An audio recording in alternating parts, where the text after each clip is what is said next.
కొండ ప్రాంతంలో ప్రకృతి రమణీయతల నడుమ ఒక పవిత్రమైన మహాశక్తివంతమైన క్షేత్రం ఉంది.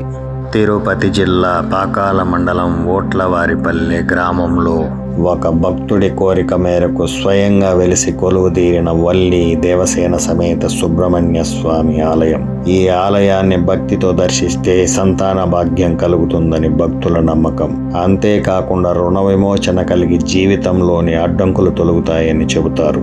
ప్రత్యేకంగా నాగదోషం, అంగారక దోషం వల్ల వివాహం ఆలస్యం అవుతున్న వారికి ఇక్కడ పూజలు చేస్తే త్వరగా వివాహం జరుగుతుందని విశ్వాసం. మరొక ప్రత్యేకత ఏంటంటే ఇక్కడ శివపార్వతులతో పాటు అంగారకుడిని కూడా దర్శించవచ్చు. ఇలాంటి పవిత్ర క్షేత్రాన్ని జీవితంలో ఒక్కసారైనా దర్శించుకోవాలని భక్తులు చెబుతూ ఉంటారు. ఆడి కృత్తిక ముందు రోజు నుంచి వరుసగా 5 రోజులు అద్భుతమైన ఉత్సవాలు జరపబడుతుంది. అనేక ప్రాంతాల నుంచి, అనేక రాష్ట్రాల నుంచి ఎంతో మంది జనం వస్తూ ఉంటారు. ప్రతి మంగళవారం ప్రత్యేకమైన అంగారక పూజలు కూడా చేస్తూ ఉంటారు. ఇలాంటి ఆలయాన్ని ఖచ్చితంగా ప్రతి ఒక్కరూ దర్శించి శుభ ఫలితాలను పొందుతారని ఆశిస్తూ ఈ వీడియో చేశాను. నమస్కారం.